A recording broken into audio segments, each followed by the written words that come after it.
শুনো মামা, তোমার মতো না আমার একজন মায়াবতী ছিল।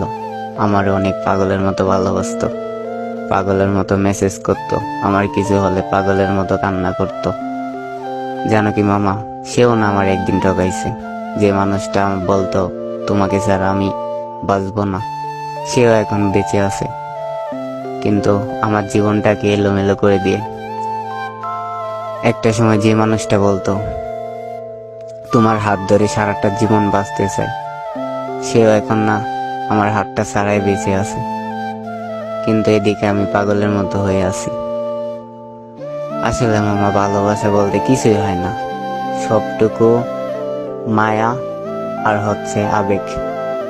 এইসব ভালোবাসা বলে না। কিছু কিছু মানুষ আসে শুধু আমাদের জীবনে কষ্ট দেওয়ার জন্য, সারা জীবন থাকার জন্য না।